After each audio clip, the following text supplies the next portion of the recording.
kerajaan tak ada kerja, kerajaan tak ada perniagaan. Pendapatan kerajaan datang daripada cukai. Janganlah kerana itu nanti maka rakyat dikenakan cukai dan sebagainya. Cukai, rakyat tak pasal bayar. Dan sekarang ada wakaf lah kaki tangan kerajaan. Bagaimana saya katakan tadi, kaki tangan awam. Tak dengar cerita pun ada tak ada bonus mereka. Apakah mereka, petugas mereka tidak disantuni. Sedangkan menteri tak ada dengar pun kurang gaji. Bertambah menteri malam menteri ada lagi. Nah ini keadaan saya. Jadi kita melihat 600 bilion. Jadi sekarang ni darurat telah diisytiharkan. Parlimen dah digantung. Akta keuangan yang dikawal perbelanjaan digantung. Tapi COVID gagal dikawal selepas 3 bulan darurat. Vaksin COVID tak semua orang, tak keseluruhan. Dalam tempoh darurat, Selitra pula dijual pada harga yang murah. Sebuah syarikat yang mendatangkan keuntungan dulu. Turut terjual termasuklah sebagian besar Selcom. Perdana Menteri kata kerajaan tak ada banyak wang lagi seperti dulu. Kita faham. Tapi kita nak tanya, mana dia bantuan prihatin yang nak bagi pada Makcik Kiah, Makcik Limah, Pak Saleh dan sebagainya? Sampai saya hafal lah nama tu. Saya hafal nama Makcik Kiah, Makcik Limah, Pak Saleh.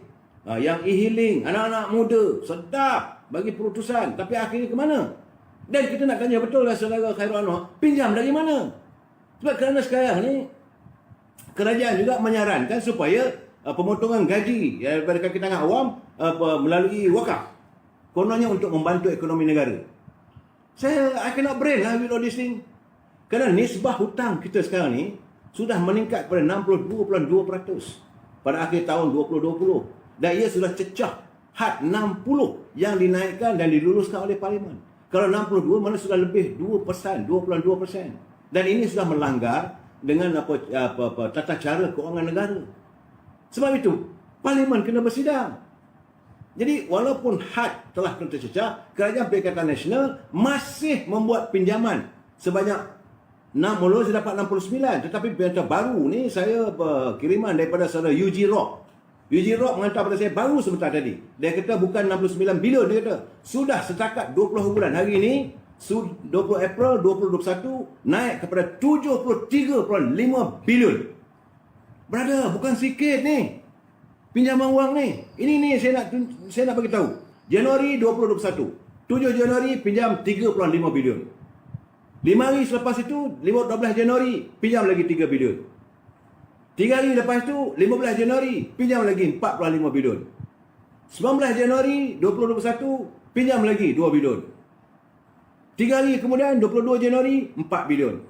26 Januari pinjam lagi 2 bilion. Jumlah pinjaman bulan Januari saja sejumlah 19 bilion. Pinjam dari mana? Digunakan untuk apa? Sebab ini tak termasuk yang telah diluluskan oleh bajet oleh Parlimen. Yang 350 bilion tak silap saya. Dia tak termasuk tu.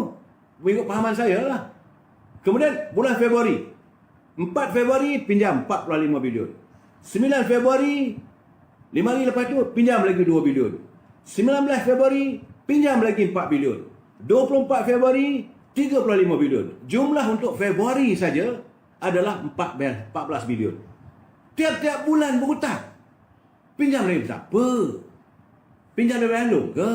Kita nak tanya, ini cerita benar ni. Saya takut tengok jumlah figura yang ada ni. Kemudian datang bulan Mac. Bulan lepas. 5 hari bulan lepas pinjam 4 bilion. 5 hari kemudian pada 10 hari bulan pinjam 1.5 bilion. 15 hari bulan pinjam 4 bilion. 17 Mac pinjam lagi 25 bilion. 22 Mac 5 hari lepas tu pinjam lagi 4.5 bilion. 25 Mac pinjam lagi 2 bilion. 30 Mac pinjam 4 bilion. Jumlah untuk bulan Mac saja pinjamannya adalah 22.5 bilion. Pinjam dari mana? Kita nak tanya, ni pinjam dari mana? Kamu gadai apa? Apa security-nya? Kamu ambil duit dari mana? Bank mana? Ini keadaan saya. Kemudian bulan April. Bulan April setakat 20 bulan ni. 2 April 1.5 bilion. 7 April 4.5 bilion.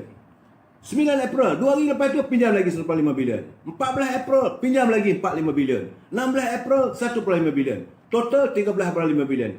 Jadi jumlah keseluruhannya 69 bilion setakat 16 April. Tapi bila saya dapat daripada kiriman daripada UG, sehingga 20 bulan dah naik pada 73.5 bilion, artinya tambahan lagi 45 bilion. Ni pinjam apa hal ni? Kamu pinjam dari mana? Kita rakyat berhak tahu. Sebab kita tahu kerajaan penghasilannya datang daripada cukai. Nah ini saudara, ini saya dapat ni keadaannya. Jadi saya risau. Maaflah saya menzahirkan kerisauan saya, ini juga kerisauan rakyat. Jadi sekarang ni datang dari mana pinjaman itu? Dan untuk apa digunakan? Kalau nak katakan untuk bayar gaji apa semua kan, bukankah kamu telah membentangkannya belanjawan tahun lalu bulan 11 yang telah diluluskan? Telah diluluskan. Ada bajetnya apa semua. Artinya bila kamu buat bajet, tentulah kamu dah membuat persiapan. Inilah unjuran yang akan dapat. Inilah anggaran kewangan yang akan masuk dalam dalam tabungan cukai yang disatukan dan sebagainya. Dan ini kalau keadaan begini, kamu pinjam dari mana? Pinjam dari luar negara ke? Macam mana interestnya? Rakyat perlu tahu. You have to be telus. Sebab kita warga cinta damai. Kita okey lah. Sebab kita juga akhirnya yang akan menangguh hutang ini. Hanya yang dibuat oleh menteri-menteri yang tak tahu apa kerja tu. Yang segamai 70 orang tu. Dan mereka bertanggungjawab. Sebab itu saya kata kalau akan datang, bila naik kerajaan yang baru nanti, maka mereka-mereka ini tidak terkecuali untuk disiasat. Kita akan nak tahu tu. Macam mana kata saudara saudara Muhammad Azmi. Dia kata kita kena buat audit forensik. Selepas bentukan kalau ada kerajaan baru nanti, kena buat audit forensik. Kita nak tengok siapa yang kena. RCI boleh dituntut untuk justifikasi di mana duit rakyat sebanyak 600 bilion yang digunakan. Bukan 600 juta, 600 bilion. Saudara Amir Syarif dia kata sama tu, apa yang Datuk ulas dan londehkan mengenai kejatuhan ekonomi negara ini disahkan oleh 3 profesor. Dia kata harap malam ini Datuk buatlah ulasan. Memang saya memberi ulasan. Profesor-profesor pernah bercakap. Yang saya hairan, Menteri Ekonomi Tok Pa dia kata, ni pandangan Tok Pa. Saya baca saudara untuk kita dengar bersama. Kata Tok Pa, Tok Pa memberi pandangan tentang kenyataan PM8 bahawa kerajaan tak ada banyak wang lagi selepas belanja 600 bilion untuk melawan COVID. Betul ke? Melawan COVID 600 bilion.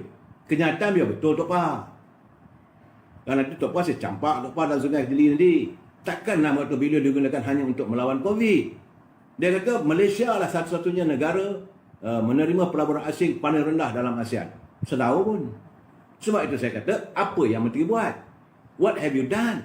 Kerana you mengesahkan bahawa Malaysia adalah satu-satunya negara yang menerima pelaburan asing paling rendah.